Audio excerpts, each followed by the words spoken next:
Media Talk. Shalom, ICFers dimanapun kalian berada. Pada saat ini, selamat datang kembali di podcast ICF Talk. Dengan sebuah pembahasan yang sebenarnya mungkin sesuatu yang real di dalam kehidupan setiap kita.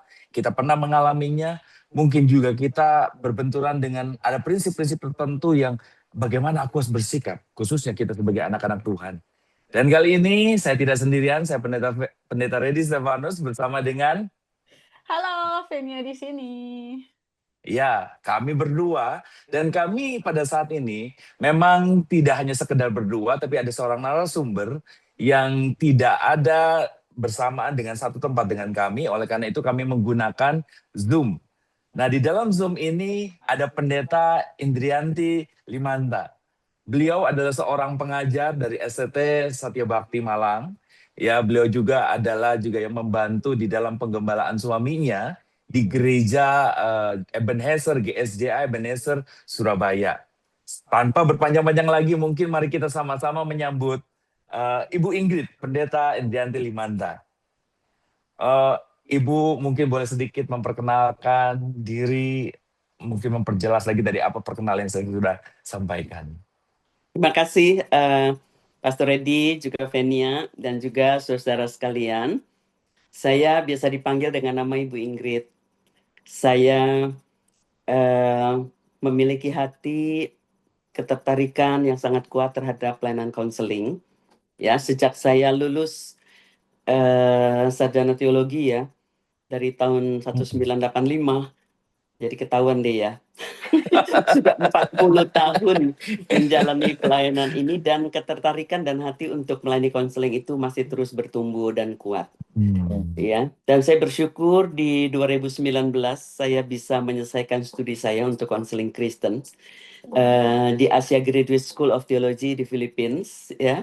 Dan sekarang ini tetap saya melayani sebagai dosen, sebagai konselor. Seperti dikatakan tadi, saya juga membantu pelayanan penggembalaan suami saya di GSJA Ebenezer Surabaya.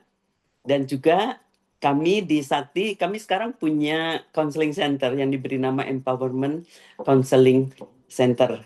Bersyukur ada banyak orang-orang yang mungkin memiliki kebutuhan untuk bisa bercerita, berbagi, ya, bisa mendapatkan kesempatan untuk dilayani. Iya. Nah, seperti tadi Ibu sudah menyatakan bahwa sebagai seorang konselor ya, nah sebagai seorang konselor dan sudah sedikit juga menyampaikan dari kapan punya hati menjadi seorang konselor dan kemudian puji Tuhan juga bisa menyelesaikan studinya. Nah, Bu, ada satu ayat nih sebenarnya yang kita akan bahas dan ini berkaitan ya, Pendeta Venia. Saat ini kan kita akan berbicara tentang bagaimana berdamai dengan amarah dan diri sendiri. Betul. Gitu. Nah, di dalam Efesus 4 ayat yang ke-26, saya boleh sampaikan ya, saya bacakan. Apabila kamu menjadi marah, janganlah kamu berbuat dosa. Nah, Bu, kalau di sini nih kadang-kala ya, yang namanya marah itu kan sesuatu yang, kayaknya emosi yang kita manusia nggak bisa hindari. Tetapi bagaimana sih kita harus bersikap di tengah-tengah situasi itu, dan bahkan di dalam ayat firman Tuhan ini dikatakan janganlah kamu berbuat dosa. Jadi makna utama ayat ini, dan ini mengapa penting bagi kita sebagai orang percaya itu, boleh nggak kira-kira dari sisi Ibu, seorang pendeta dan juga seorang konselor? Kita mungkin sering mendengar ya ayat ini dipakai untuk melarang orang marah. Ya, jadi orang Kristen merasa kayak orang Kristen tuh nggak boleh marah gitu kan, yang sering terdengar. Jadi begitu marah, jadi langsung berpikir, aduh, gue dosa nih udah marah gitu ya. Buat saya melihat firman Tuhan ini sebenarnya sebuah peneguhan bahwa marah itu hal yang dapat terjadi. Karena ketika dikatakan apabila kamu menjadi marah, ya ada possibility gitu, kita bisa menjadi marah. Ya, jadi sebenarnya sah saja bagi manusia untuk menjadi marah. Hanya memang yang menjadi awasannya di dalam ayat ini, jangan sampai kemarahan itu menyebabkan kita berbuat dosa. Gitu. Jadi kalau gitu, Bu, gimana nih, Bu, caranya kita membedakan marah yang masih boleh, yang wajar gitu, Bu, sama marah yang, wah, ini udah termasuk berdosa nih, Bu. Gimana bedainnya, Bu? Iya. Marah itu sebenarnya apa sih? Ya, Hmm. marah itu kan sebenarnya reaksi emosi yang wajar ketika seseorang itu mengalami ketidakadilan. Hmm. Ya. Ya, kita kan seperti berontak gitu kalau kita mendapatkan ketidakadilan, ada rasa marah. Ya. Nah, rasa marah ini diperlukan sebenarnya. Seperti perasaan-perasaan yang lain yang kita punya. Ya. Hmm. Sebenarnya rasa marah ini penting untuk menjaga martabat dan hak kita sewajarnya sebagai seorang manusia. Karena apabila ada seseorang yang hak-haknya terinjak dan dia tidak marah, itu malah menjadi tidak normal. Kehidupannya tidak bisa mencapai well-being ya, yang terbaik buat dia sebagai seorang manusia. Ya. Dan saya melihat bahwa manusia memiliki berbagai jenis perasaan. Itu sesuai dengan desain Tuhan. Tuhan yang menciptakan kita segambar dan serupa dengan Allah. Kita bisa melihat bagaimana Tuhan sendiri mengekspresikan marah. Ya, marah yang berbicara tentang keadilan, bukan marah-marah sembarangan gitu. Ya, kemarahan terhadap ada pelanggaran terhadap kekudusan. Ya, sama seperti perasaan senang ketika ada sebuah keberhasilan, ada sesuatu yang menggembirakan hati. Ya, jadi berbagai jenis perasaan itu merupakan bagian daripada kodrat daripada Allah, gambar dan rupa Allah yang diberikan kepada kita. Ya, jadi kalau dikatakan marah itu dosa apa enggak gitu ya, akhirnya memang tergantung ya, karena memang manusia tidak bisa hanya sekedar hidup dengan logika, karena manusia juga punya perasaan yang kita tidak bisa abaikan. Justru ketika diabaikan kemarahan muncul. Iya. Tadi Fenia bertanya, gimana sih bedainnya gitu kan ya? Dia merasa marah itu wajar. Bisa sih kalau kita mau tetap marah, kita itu marah yang sewajarnya. Ya, kenali aja. Begitu kita merasa marah, ngomong aja. Kamu berbuat gitu, saya merasa marah loh. Nggak usah nyalahin dia, mungkin dia nggak bermaksud apa. Tapi yang kita rasakan itu kita bisa ngomong. Jadi marahnya itu kita ungkapkan, ya saya merasa marah ya wajar dong saya marah. Karena kamu melakukan sesuatu yang membuat saya merasa nggak enak gitu. Ya, tapi marahnya jangan nyolot ya. Kalau udah Langsung nyolot itu ngegas namanya gitu. reaktif. Itu didrive oleh rasa marah, bukan oleh logika. Karena kalau logika bisa mengenali rasa marah, itu baiklah kita bisa ngomong. Ya, kebalikan kalau orang dikuasai, nggak bisa meregulasi rasa marahnya itu, ya dia dikendalikan oleh rasa marah itu, makanya dia nyolot. Tapi kadang-kala marah sama nyolot ini Bu, kayak sejajar gitu Bu. Kayaknya marah tanpa nyolot itu bukan marah itu namanya. Iya, Paket paket komplit ya. itu ya. Iya itu dia. Iya, kalau marah kemudian ditambah dengan nyolot, itu marahnya udah marah plus marah plus marah plus marah plus marah. Jadi udah nggak ketahan lagi, udah sampai nyolot. Jadi reaktif. Oke. Ya, marah yang tidak wajar ini yang bisa membawa kepada dosa ya. Itu ketika kita membiarkan perasaan marah itu yang plus plus plus gitu bertumpuk, kemudian dia bermutasi jadi dendam, jadi kebencian, bahkan bisa terjadi pembunuhan. Ya, kalau saya ambil contoh aja, saya jadi teringat ini kepada waktu itu si Esau ya sama Habil ya, waktu mereka mempersembahkan persembahan itu. Wah, Esau sedang merasa Tuhan nggak adil nih gitu ya. Jadi dia mukanya udah berubah. Lalu Tuhan bilang kepada si Esau, apakah mukamu tidak akan berseri jika engkau berbuat baik? Tetapi jika engkau tidak berbuat baik, dosa sudah mengintip di depan pintu. Ia sangat menggoda engkau. Itu yang Tuhan katakan. Tetapi firman Tuhan nggak hanya sampai situ. Dikatakan tetapi engkau harus berkuasa atasnya. Ya. Kemarahan yang bertumpuk itu bisa bermutasi menjadi dendam kebencian yang menguasai diri seseorang. Kalau enggak dia mengenali, justru rasa marah itulah yang ngedrive dia untuk nyolot jadinya. Tersinggung dikit nyolot langsung gitu. Ya, bahkan bukan tidak mungkin bisa terjadi pembunuhan ya. Pembunuhan karakter bisa terjadi. Begitu juga pembunuhan yang sesungguhnya. Seperti yang dilakukan oleh Esau terhadap Habil. Ya, itu sampai segitunya. Jadi jangan biarkan marah bertumpuk sehingga menjadi tidak wajar lagi, tidak sewajarnya. Gitu. Jadi itulah juga kenapa ya Bu ya, ada ayat Alkitab yang bilang kalau marah jangan dibiarkan sampai matahari terbenam. Mm-mm. Karena ternyata aku suka tadi yang Ibu bilang, marah itu adalah emosi yang kita perlukan. Justru iya sih kalau dipikir-pikirnya, kebayang kalau seseorang nggak bisa marah, dia diinjak-injak segepeng apapun, iya nggak apa-apa, iya nggak Itu orang apa-apa. sabar kali. Wah, ini topik baru lagi nih. Apa itu Over sabar sabar? ya. Iya. Oke. Nah, ternyata justru marah yang dibiarkan menumpuk-numpuk, disimpan-simpan, itu justru yang bisa membawa dosa ya. Dan apa yang Bu Ingrid bilang tadi, bahkan sampai ada orang yang akhirnya memutuskan untuk melakukan sebuah kejahatan, sebuah pembunuhan karena marah yang disimpan tadi. Tapi kalau aku boleh tanya nih Bu, sebagai seorang konselor yang sudah mengkonseling banyak orang ya, kira-kira apa sih Bu alasannya kenapa ada beberapa orang, ada sebagian orang yang tahu kalau menyimpan amarah itu dan nggak mau mengampuni seseorang itu, nggak mau melepaskan pengampunan itu adalah sesuatu yang salah. Lalu kenapa ada beberapa orang yang rasanya masih sulit untuk melakukan itu, Bu? Sebenarnya di sini terjadi miskonsepsi ya. Karena seperti saya katakan tadi, orang Kristen dari kecil sudah diajar, dari sekolah minggu udah dibilang nggak boleh marah. Iya, jadi kecenderungannya itu kalau marah dia merasa bersalah. Kayak aku salah gitu. Ya, karena aku marah. Jadi dia menyimpan. Padahal perasaan marah itu ada di situ, nggak kemana-mana. Cuman dia jadi repress ya, dia simpan aja gitu ya. Tangke omesinya jadi penuh dengan perasaan marah karena dia menyimpan gitu. Akhirnya menjadi amarah, yang marah menjadi amarah gitu. Ya, ada juga yang mungkin dia belajar untuk ungkapkan. Ada anak-anak kan yang ngomong gitu keluar gitu, marah gitu ya. Tapi dia mendapatkan penolakan. Ketika ditolak juga dia memendam juga.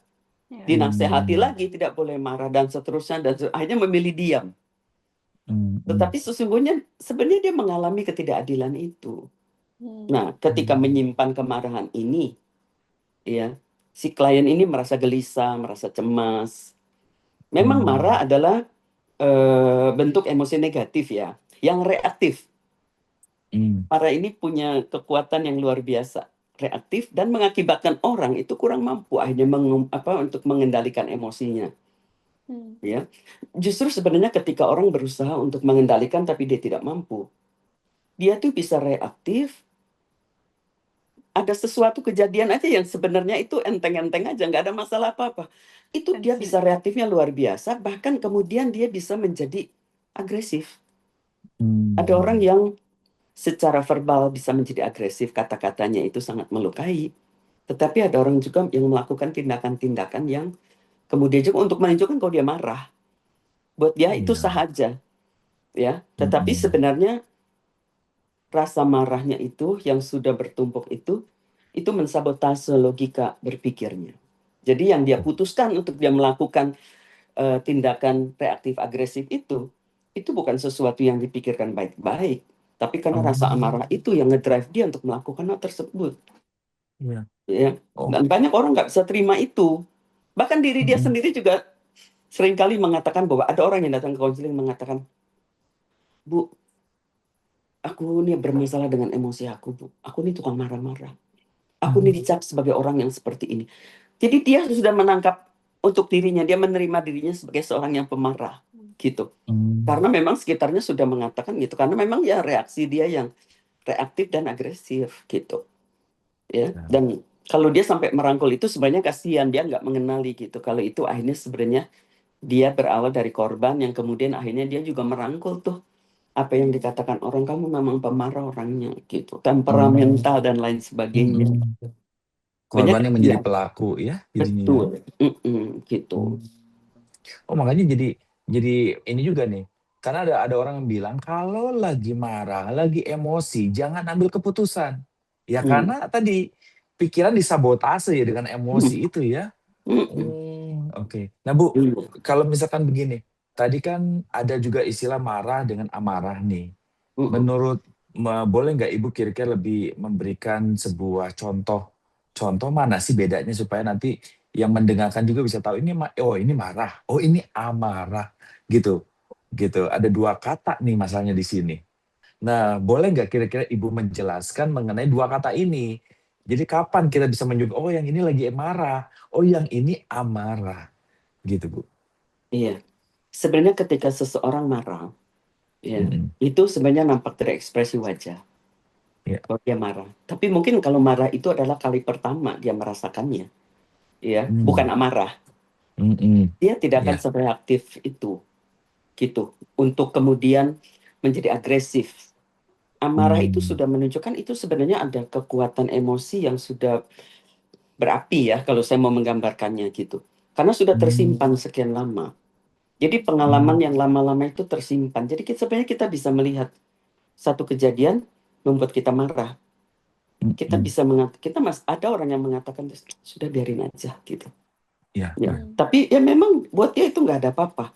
Tapi bagi orang yang memang sudah menyimpan, apalagi kalau itu orangnya khusus, ya Mm. orang yang sama misalnya gitu, itu menumpuk tuh. Ya, Hmm. jadi begitu terpicu sedikit saja, langsung meledak itu amarah. Oh, jadi kalau amarah ini tumpukan marah-marah yang tidak terselesaikan ya, gitu. Mm-mm. Nah, Iya. ini kita kembali lagi nih Bu ya, bicara tadi kan janganlah sampai marahmu ini menjadi dosa nih kan. Nah, langkah-langkah praktis apa nih Bu yang kira-kira bisa Ibu sampaikan untuk bisa mengelola amarah agar tidak berubah menjadi dosa? Mm-mm. Sebenarnya rasa marah yang tidak dipahami, tidak Ya. diterima, ya baik oleh dirinya maupun oleh orang lain di sekitar, itu kan Mm. akan menumpuk, ya.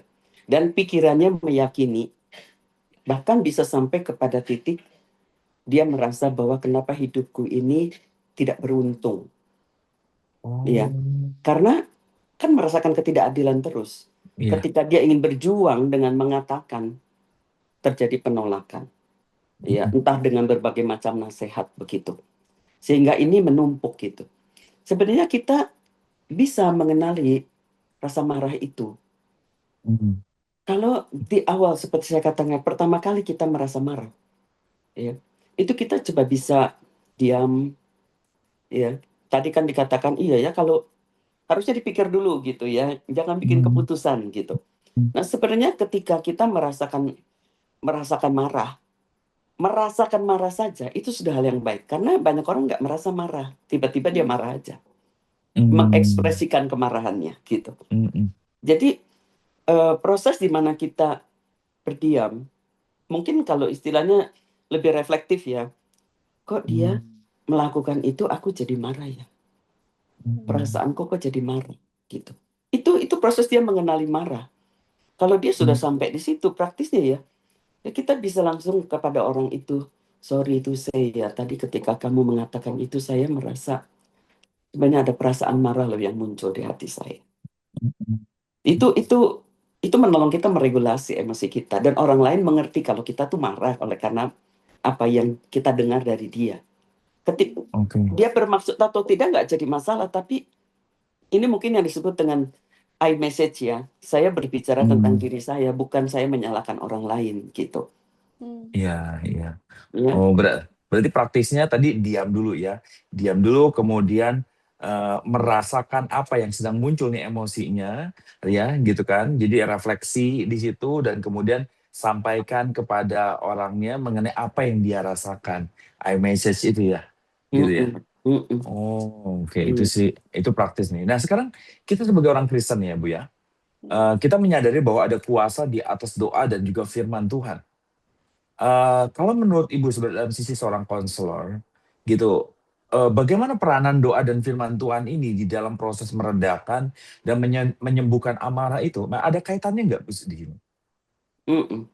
Sebenarnya pada saat kita belajar ya tadi untuk bisa mengelola rasa marah ya, Iya. ketika kita bisa lebih berpikir, bukan Mm-mm. mengizinkan reaktif ya. Justru saat itu firman Tuhan tuh akan lebih jelas berbicara. Oke. Mm-mm. Firman Tuhan datang pasti melalui logika Ya. berpikir kita. Kalau Ya. kita emosi, ya, Mm-mm. saya ingin katakan gini, jangankan Tuhan yang nggak kelihatan. Mm. Istri di sebelah, atau suami di sebelah, atau pacar, nggak kelihatan. Yang kelihatan cuma emosinya sendiri aja. Pokoknya gue lagi marah gitu. Orang mesti ngerti gue lagi marah gitu. Mm. Ya. Mm-mm. Nah, Mm-mm. firman Tuhan seringkali datang untuk berbicara, tapi kita terlalu emosional gitu. Mm. Jadi sebenarnya proses untuk kita diam itu akan lebih menolong, ya. Kita lebih attach ya dengan diri kita, dengan logika kita. Saat itu firman Tuhan itu bisa datang berbicara kepada kita, ya. Sampai pada tahap itu, ketika kita memberi diri kita untuk berpikir, connect sama firman, ya. Pada saat itu sebenarnya mungkin kita masih saja mengalami kesulitan ya dengan perasaan marah. Ini kan di logika firman datang. Jadi Ya, perasaan gimana tetap aja gitu bergejolak. Ya, Mm-mm. saya biasanya akan mengajak sebenarnya klien itu untuk mengenali perasaannya. Mm. Firman Tuhan berbicara sesuatu, berarti kan sebenarnya dia tahu dia harusnya melakukan apa. Bukan Iya. mengikuti rasa marah, tapi kan gejolak di dalam emosinya masih gitu. Ya. Mm-mm. Jadi Mm-mm. dengan doa, kita juga bisa reflektif loh di dalam doa kita. Mm. Doa itu kan ngobrol sama Tuhan kan. Betul. Sederhananya gitu. Jadi kita juga bisa ngobrol sama Tuhan. Tuhan tadi ketika dia melakukan ini, saya tuh marah Tuhan. Mm. Ya. Saya tuh sebenarnya udah kecewa banget. Berulang-ulang loh dia melukai hati saya. Mm. Ya, saya sepertinya sudah tidak mau lagi bersahabat. Jadi curahkan segala sesuatu, ya, apa yang kita rasa, apa yang kita pikir kepada Tuhan. Nggak apa-apa. Tuhan itu sangat manusiawi, bahkan lebih manusiawi daripada manusia. Ya kadang Ya, kan ya. kalau kita cerita lebay amat sih lu gitu. Iya kan? Mm-mm. Manusia kan bilang lebay amat kan kalau kita cerita gitu tentang perasaan-perasaan kita. Tapi mau gimana? Perasaan ini kan sesuatu yang real kita alami dan memang ada di situ. Betul. Lalu kita mau kemana? Kita mau buang, mau lempar kemana? Ya. Mm-mm. Saya ingin katakan bahwa ketika kita cerita sama Tuhan Yesus tentang peristiwanya yang menyebabkan saya begini Tuhan. Ini perasaan marah ini sudah jadi amarah, aku tidak mampu Tuhan. Mm-mm. Ya. Biasanya saya dorong tuh klien untuk datang ke salib Kristus. Mm. Bilang sama Tuhan, Tuhan saya tidak mampu. Mm. Yang mampu atasi amarah seperti ini cuma Tuhan. Ya bayangin, kita akan kembali lagi ingatkan peristiwa Tuhan Yesus diolok-olok. Kalau dia mau marah, Betul. itu dia marahnya luar biasa gitu. Betul. Dia nggak melakukan salah, ya itu tidak adilan buat dia gitu. Betul. Ya. Mm-mm. Saya biasanya katakan Tuhan, saya tidak mampu untuk Mm-mm. atasi perasaan ini. Saya serahkan aja Tuhan di salib Tuhan. Mm. Saya tuh udah sampai benci, saya tuh sampai dendam sama dia Tuhan gitu. Pokoknya sampai yang seberapa beratnya pun tuh bobot akibat si marah itu udah taruh aja. Kalau bawa paku sama palu tuh dipantekin tuh di salib Tuhan. Jangan diambil lagi. Mm-mm. Ya, Mm-mm. ini saya Mm-mm. mendramatisir nih gitu Iya, ya. iya, Jadi lepasin di semua di situ. Tapi tidak cukup sampai situ, kita perlu berdiam. Ya, berdiam. Karena ketika kita melakukan itu, mungkin kita belum merasakan apa-apa. Tapi kita bisa katakan Tuhan, hati saya sekarang sudah kosong, isi saya dengan damai sejahtera-Mu Tuhan. Gitu. Itu pengalaman mengalami Tuhan untuk mengatasi emosi-emosi ya yang negatif yang bisa membawa kita kepada mungkin perbuatan jahat dan dosa. Tuhan mau menolong kita kok. Ya, Amin. sudah banyak kali banyak orang mengalami kebebasan di salib Kristus ketika saya membimbing orang-orang untuk datang di salib Kristus dan menyerahkan emosi yang nggak mampu untuk dihadapinya. Ya, jadi ngobrol lah sama Tuhan, nggak apa-apa. Saya juga mempraktekkan itu setiap kali. Ya, kita bisa expect apa sih dalam hidup ini? Hidup sosial kita, mungkin kita bisa aja terluka dan lain sebagainya. Supaya nggak numpuk, ya ketika ngalami, ya cepat datang di salib Tuhan, bebasin diri dari itu. Gitu. Ya, jadi kalau gitu memang ada hubungannya ya. Jadi ada kaitannya kita sebagai anak Tuhan, apalagi dalam tindakan aktivitas kerohanian kita, doa, firman Tuhan ini sangat punya peranan penting nih. Nah, ini pun juga bisa kita terapkan dalam keseharian kita sebenarnya, Berarti ya. Dari prinsip yang tadi Ibu sampaikan. Ketika kita ada di dalam dunia pekerjaan, ya kan, ada kita di tengah-tengah keluarga atau bahkan mungkin lingkungan yang nggak kenal Tuhan sama sekali. yang kalau tadi saya boleh ambil dan tangkap, diam dulu, jangan langsung bereaksi gitu, renungkan dulu gitu kan. Kemudian ya kalau tadi kita sebagai orang Kristen, ya bawa itu di bawah kaki salib Kristus gitu kan. Nah, supaya kita dapatkan kekuatan untuk menghadapinya. Nah, jadi intinya ya memang jangan sampai matahari itu terbenam gitu. Nah, cuman saya mau tanya nih Bu sama Ibu ya, boleh nggak Bu boleh kasih pandangan kepada kami ketika dikatakan jangan sampai matahari terbenam, ini literally sampai benar-benar jangan sampai gelap nih hari ini nih. Kalau Apakah sore nggak boleh. begitu? Nah, Kalau sore malam sore nggak udah boleh mulai marah. nih. Kalau sore mungkin masih boleh, mataharinya setengah tenggelam itu masih ada. Kalau saya marahnya pagi, nunggu sore lama banget ya. Oh gitu ya. Ya, apalagi Iya malam benar. subuh udah marah gitu ya. Nunggu Iya, sampai iya, nanti iya. matahari terbenam ya. Betul, Sebenarnya betul. intinya jangan menunggu lama sampai perasaan menjadi suntuk, wajah jadi muram, kepala jadi tertunduk seperti matahari yang terbenam. Oh, Iya, iya, iya. iya. Iya, Jadi iya. cepat diselesaikan hal tersebut.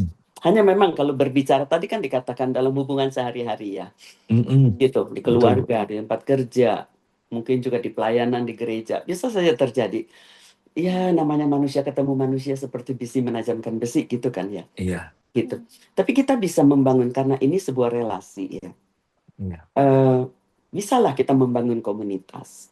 Mulailah dalam keluarga lah, karena keluarga kan mau nggak mau harus ngobrol, ya kan? Gitu. Ada dua hal yang dapat dilakukan. Yang pertama bicara, yang kedua dengar. Bicara dan dengar, gitu. Jadi kita sudah ini dulu ya, sepakat dulu apakah dengan keluarga atau dengan teman-teman dalam hubungan intimate ya, persahabatan, dating, couple gitu ya, saling sepakat dulu gitu. Kalau aku merasakan ada perasaan-perasaan ini, nanti aku ngomong, lu dengerin ya gitu. Nanti lu juga kalau gitu dengerin juga, gue dengerin juga gitu. Jadi udah sepakat dulu gitu, supaya kita itu punya kesempatan ya untuk mengeluarkan tuh kalau ada uap-uap emosi-emosi negatif itu yang bisa mengganggu hubungan-hubungan kita. Jadi jangan tunggu lama. Ya. Dalam komunitas sebenarnya kita sudah bisa membuat kesepakatan gitu. Pada saat aku bicara, kamu dengar. Pada saat kamu bicara, aku dengar. Gitu. Dan ya belajar iMessage itu sih. Ini bukan sesuatu teknik yang harus mempelajari seperti apa. Ini sebenarnya bisa saja kita lakukan gitu. Sepakat aja sama teman. Jadi teman cepat aware gitu ketika kita, gue mau share nih sama lo misalnya kayak gitu ya. Berbagi, sekalipun itu dia yang mungkin oleh konfliknya sama dia gitu. Tapi jangan salahkan dia, kembali ke iMessage tadi ya. Tapi udah sepakat kalau aku ngomong, kamu dengar. Nanti waktu kamu ngomong, aku juga dengar, aku nggak akan potong misalnya gitu. Ya, kesepakatan itu penting. Jadi kedua belah pihak itu sudah punya pengetahuan. Nggak akan mereka saling salah menyalahkan, supaya nggak perlu ngambek-ngambekan gitu ya. Jadi ini akan menolong sih sebenarnya komunitas Kristen ya, untuk lebih membangun ya, nggak perlu membiarkan amarah itu sampai matahari terbenam. Terlalu lama. Mantap. Ya, beban emosi itu, aduh, hitungan detik, hitungan menit itu sangat membebani kita kok. Betul, nggak bisa makan, nggak bisa tidur tenang. Wah, udah enak lah. Iya. Dan Tapi jangan aku lupa jadi say sorry ya. Kalau kita juga bisa saja kita juga melakukan kesalahan ya. Jangan lupa Iya. say sorry juga supaya orang yang mendengarnya pun oh gitu. Kalau Iya. yang sana tahu ini sorry ya gitu. Itu tuh enak, itu akan selesai gitu. Ya. Tapi aku jadi penasaran nih Bu. Kan kalau kita marah berarti tadi kan dibilang bahwa kita perlu diam sejenak untuk memproses emosi kita supaya kita nggak reaktif nih. Bahkan untuk menyampaikan iMessage pun kita butuh hikmat nih supaya apapun yang keluar dari mulut kita nggak terkesan memojokkan orang itu atau menyalahkan orang itu. Tapi juga banyak orang yang pakai ayat ini akhirnya matahari terbenam ini untuk mengkonfront kita bahwa jangan lama-lama. Udah kamu sekarang lagi marah, kamu harus belajar mengampuni. Ampuni sekarang, jangan buka celah buat iblis. Gimana Bu caranya Itu berarti mengampuni udah kelamaan seseorang? nyimpennya. Kalau yang sampai segitunya berarti matahari terbenamnya sudah beberapa hari. Atau berminggu atau berbulan. Sampai diketahui sama orang lain gitu ya Bu ya? Itu Sampai udah dia. diketahui orang lain. Udah banyak remindernya gitu ya. Tapi Iya. yang bikin aku penasaran nih, mungkin nggak sih Bu, seseorang bisa mengampuni ketika hatinya masih terluka? Gimana menurut pandangan Ibu? Wah, pertanyaannya puitis banget ya. Itu menggunakan iMessage nih kayaknya nih. iMessage. Kayaknya begitu.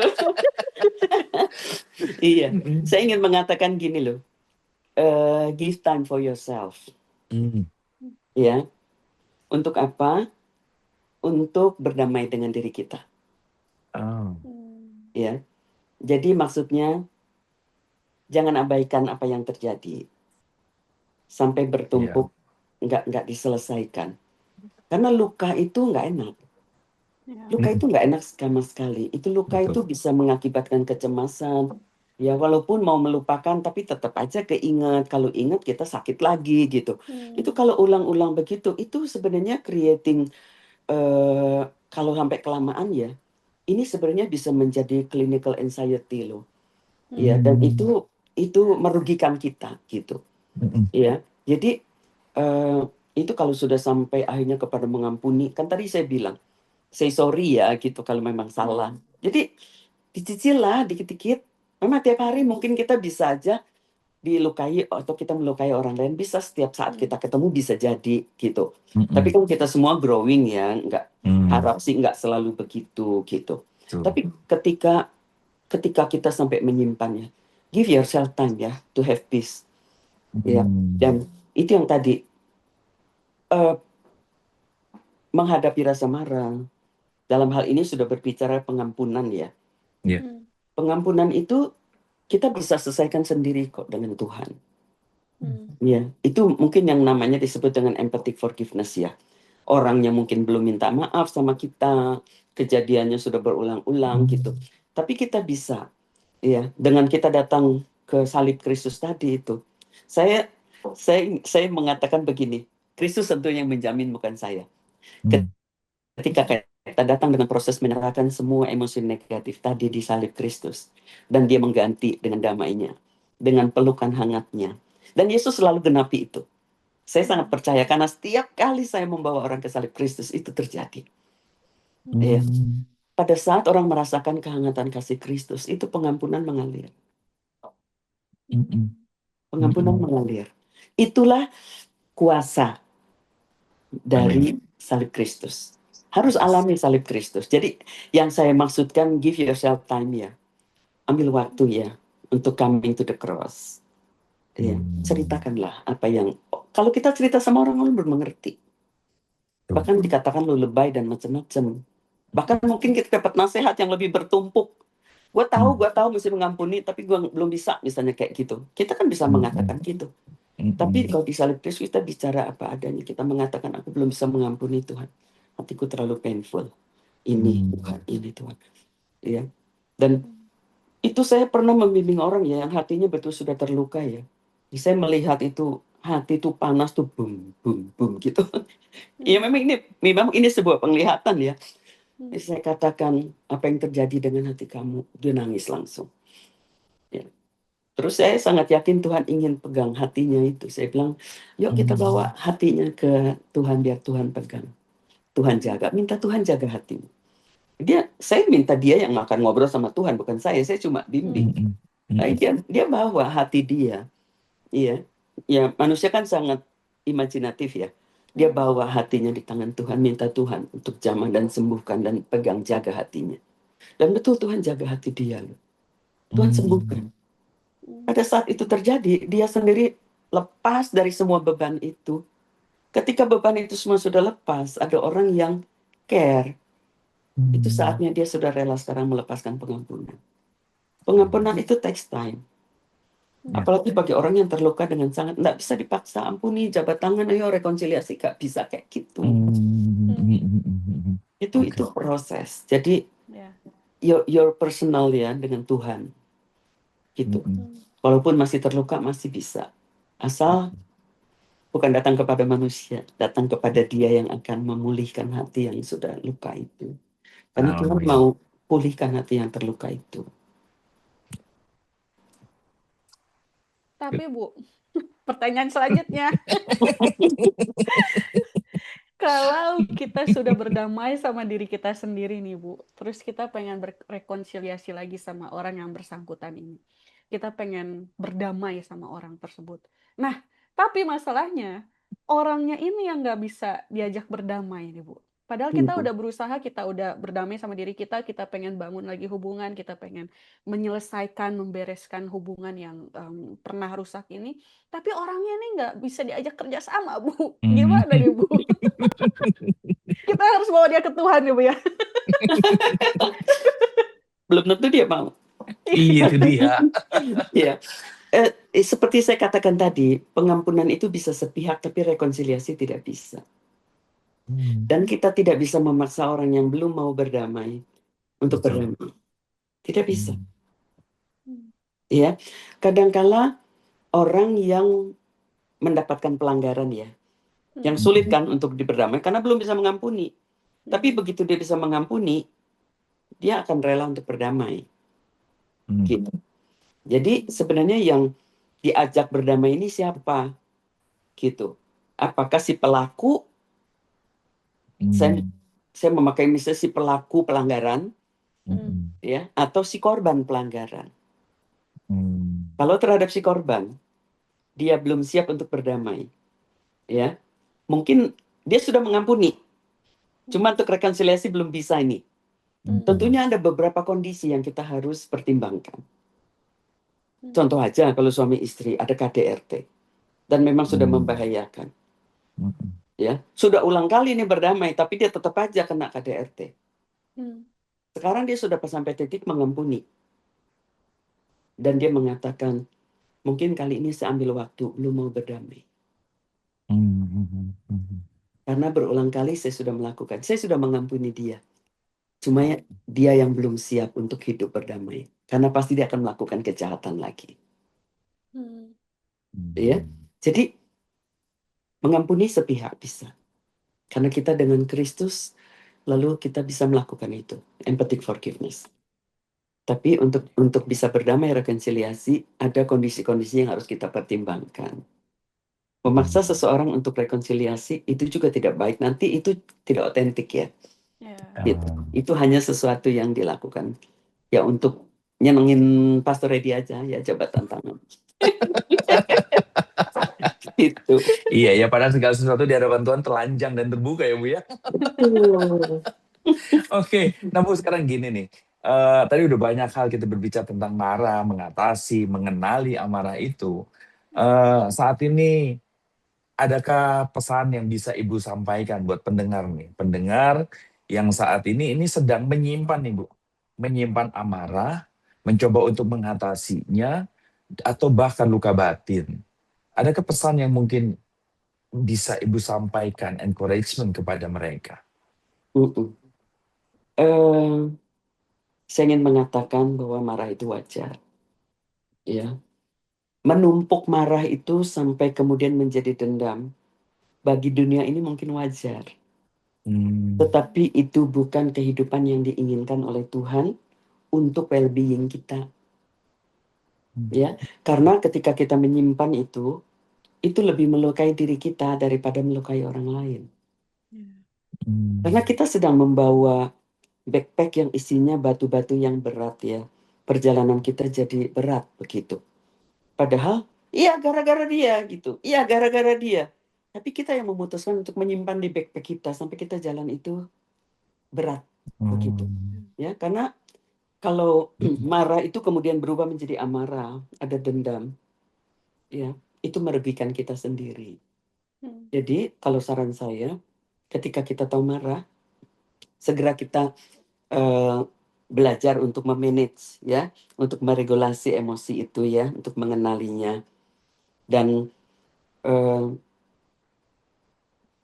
mungkin membangun komunitas yang rela untuk mendengarkan itu baik, supaya ketika itu diungkapkan ya, kadang-kadang belum ada solusi apa-apa, Ya, karena nasihat kayaknya kalau dalam kondisi-kondisi seperti ini kayaknya agak sulit. Karena kan gue yang jalanin, lu bisa ngomong aja gampang gitu kan. Ya, Iya. tapi itu sebabnya kalau Anda adalah orang yang sedang beban berat oleh karena menanggung emosi-emosi marah sehingga menjadi dendam, atau mungkin ngalami anxiety lah ya. Tidur terbangun karena ingat orang itu, saking sudah terlalu intensnya begitu. Itu kan itu merugikan kita. Ya, Iya. ya sebaiknya kalau memang tidak bisa melakukan datang ke salib Kristus sendiri, bisa meminta pertolongan dari konselor atau gembala untuk membimbing datang di kayu salib Tuhan dan serahkan. Iya, saya sangat yakin ketika kita datang di salib Kristus itu tidak ada penghakiman. Kristus tidak menghakimi, Kristus mau merangkul kita. Kristus mau terima, mari. Kan dia bilang gini, serahkan kepada aku. Kamu yang berbeban berat, udah terlalu berat, bawa ke salib. Ya, serahin sama Tuhan. Pada saat itu kita akan ngalami Tuhan itu seperti apa buat kita. Amin. Dia nggak akan menghakimi, tapi dia akan merangkul dan mengasihi kita. Dan kemudian akan taruh damai sejahtera. Ya, taruh damai sejahtera untuk kita dimampukan untuk menghadapinya. Ya, kita kemudian akan dituntun, akan dibimbing oleh Tuhan Yesus kok. Bagaimana caranya kita bisa kemudian melakukan apa yang dia mau, bukan tanpa paksaan, tapi mengalir oleh karena ada kasih Kristus yang sudah mengubahkan luka-luka di dalam diri kita, dipulihkan. Terima kasih banyak Bu Ingrid buat kesempatan ini kita boleh sama-sama berbicara ini. Nah buat setiap teman-teman semuanya, setelah apa tadi kita yang sudah kita dengarkan sama-sama bicara tentang marah, amarah, matahari terbenam, maka kita melihatnya bahwa kalau amarah itu kita rasakan, yuk diam dulu sejenak. Renungkan apa yang sedang terjadi. Lihat, renungkan apa yang muncul pada saat itu. Jangan langsung reaktif gitu, tapi reflektiflah kita. Ya, dan kemudian yuk bawa itu di bawah kakinya Tuhan. Supaya ketika kita juga menyampaikan message kita ini kepada orang yang mungkin melukai kita, itu bukan cuma sekedar kita mainnya tuduh sama orang ini. Nah, namun juga di sini mari kita sama-sama sebagai juga anak-anak Tuhan, kita menyadari bahwa ini adalah proses pemulihan. Kalau ada orang yang mengalami terluka, itu jangan langsung dipaksa-paksa pakai ayat apalagi. Ingat loh ya, jangan amarahmu ini sampai menimbulkan dosa, atau jangan nih sampai matahari terbenam. Justru tuntun. Ya, jangan kondem mereka, jangan tuduh mereka, jangan hakimi segera mereka. Tapi beri ruang kepada mereka untuk berproses. Jadi kita sebuah komunitas yang sehat, yang mendukung, yang kemudian membawa dia menuntun di bawah untuk ada di bawah kaki salib Yesus. Ya, jadi sekali lagi bukan sesuatu yang tidak bisa diselesaikan. Ini justru bisa diselesaikan. Tapi jangan biarkan dosa yang sudah mengintip itu justru menguasai diri kita sama akhirnya seperti Esau. Tadi yang seperti Bu Ingrid sampaikan, Esau membunuh Habil. Biarlah kita menjadi anak-anak Tuhan yang juga menghidupi karakter Kristus dalam setiap kehidupan kita. Sekali lagi terima kasih Bu Ingrid buat waktunya, kesempatan ini. Dan juga saya bersama dengan Venia undur diri dari podcast kita pada saat ini. Dan kita akan ketemu lagi dalam podcast yang selanjutnya. Tuhan Yesus memberkati setiap kita semuanya. Thank you, Bu. Tuhan berkati. Terima kasih Bu Ingrid.